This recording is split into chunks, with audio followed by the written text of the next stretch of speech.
Hi అండి అందరికీ. So రేపటి కోసం మనం స్టాక్స్ చూసే ముందు ఫస్ట్ నిఫ్టీ 50 చార్ట్ని మనం అబ్జర్వేషన్ చేసి చూద్దాము. ఎగ్జాక్ట్ ఇది ఒక సపోర్ట్ ఏరియా దగ్గర ఉంది. 24,500 అనేది క్రూషియల్ సపోర్ట్ అని ఇంతకు ముందు నుంచి కూడా మనం డిస్కషన్ అయితే చేస్తున్నాం. సో రేపు ఓపెనింగ్ అనేది ఇంపార్టెంట్. 24,500 కన్నా డౌన్వర్డ్ ఓపెన్ అయింది అని అంటే 24,250 వరకు ఎక్కడ కూడా ఒక సపోర్ట్ ఏరియా కూడా లేదు. అండ్ చాలా జాగ్రత్తగా అయితే మనం ఉండాలి. సో ఇంత బేరిష్గా ఉన్నా కానీ మనం ఏవైతే స్టాక్స్ డిస్కషన్ చేసుకున్నామో ప్రతి స్టాక్ కూడా బుల్లిష్గానే ఉండింది. మీరు అబ్జర్వేషన్ చేసి చూడండి. ఆల్రెడీ మన టెలిగ్రామ్ ఛానల్లో అప్డేట్ చేసాం. మీరు వీడియోస్ కూడా చూసి తర్వాత నాకు కమెంట్ అయితే చేయండి. తర్వాత ఈ రేపటి కోసం మనం ఫస్ట్ సెలెక్ట్ చేసుకుంటున్న స్టాక్ వచ్చేసేసి సిగ్నేచర్ గ్లోబల్ ఇండియా లిమిటెడ్. ఈ స్టాక్ని చూస్తే ఒక ఛానల్లో ప్యారలల్ ఛానల్లో వెళ్తూ ఉంది. సో ఇప్పుడు ఏదైతే లెవెల్ ఉందో ఇది బ్రేక్ అయింది అని అంటే మనకు అప్వర్డ్ ఏవైతే లెవెల్స్ కనిపిస్తున్నాయో అవి చాలా ఇంపార్టెంట్ అయిన లెవెల్స్.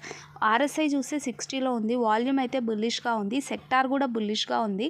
కన్స్ట్రక్షన్ సెక్టార్ కూడా బుల్లిష్గా ఉంది. రియాలిటీ, కన్స్ట్రక్షన్, కెమికల్ సెక్టార్స్ అనేవి మనకి బుల్లిష్గా ఉన్నాయి. మార్కెట్ బేరిష్గా ఉన్న ఈ సెక్టార్స్ అనేవి బుల్లిష్గా ఉన్నాయి కాబట్టి దీంట్లో స్టాక్స్ని మనం సెలెక్ట్ చేసుకున్నాము. సో సిగ్నేచర్ స్టాక్లో మనకి ఇది ఏదైతే లెవెల్ కనిపిస్తుందో దాంట్లో అబౌవ్ రేపు ఓపెన్ అయింది అని అంటే మనకు అబౌవ్ కనిపిస్తున్న లెవెల్స్ వచ్చేసి మన టార్గెట్ అయితే అవుతాయి. ఇవన్నీ కూడా ఎడ్యుకేషన్ పర్పస్ మాత్రమే. మీరు కూడా ఓన్ అనాలిసిస్ చేసుకొని ఎంట్రీ అయితే తీసుకోండి. సో సెకండ్ స్టాక్ చూసుకున్నట్టయితే KIOCL లిమిటెడ్ స్టాక్. ఇది 1 డే టైం ఫ్రేమ్లో చూస్తే మనకి ఎగ్జాక్ట్గా ఒక రెసిస్టెన్స్ ఏరియా దగ్గర ఉంది. ఒక చిన్న రెసిస్టెన్స్ 343 లెవెల్ దగ్గర ఒక రెసిస్టెన్స్ ఉంది. ఎప్పుడైతే ఈ 340 లెవెల్ రెసిస్టెన్స్ మనకి బ్రేక్ అయిపోతుందో అక్కడి నుంచి కూడా మనం అబోవ్ మొమెంటం చూసే ఛాన్స్ అయితే ఉంటుంది.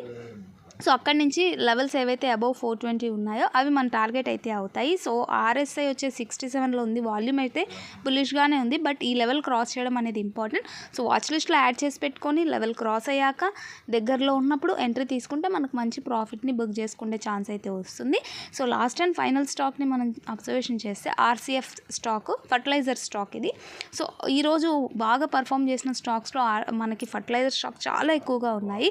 సో RCF స్టాక్ని మీరు చూడండి.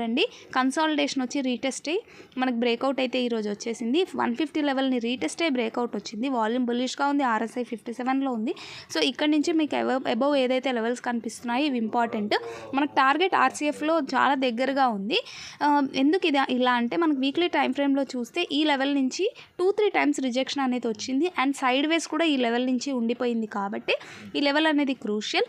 ఇది క్రాస్ అయ్యి వాల్యూమ్తో బ్రేక్అవుట్ అయ్యింది అంటే మనం ఆల్ టైమ్ హైని టచ్ అయ్యే ఛాన్స్ అయితే ఉంటుంది. సో ఇది కూడా మీ వాచ్ లిస్ట్లో యాడ్ చేసి పెట్టుకోండి. మనం డిస్కషన్ చేసుకున్న ప్రతి స్టాక్ వెళ్ళాయన్నాం కదా. ఈరోజు దీపక్ ఫర్టిలైజర్ స్టాక్ని అబ్జర్వేషన్ చేసి చూడండి. 4% అబౌవ్ ర్యాలీ చేసింది. ఈ స్టాక్ అనే కాదు, మనం పోయిన వీక్ డిస్కషన్ చేసుకున్న ప్రతి స్టాక్ కూడా ఈరోజు 5 డేస్ అబౌవ్ నుంచి కూడా మంచి పర్ఫార్మెన్స్ అయితే ఇస్తున్నాయి. So thank you so much for watching my video. Like my video, please like, share and subscribe.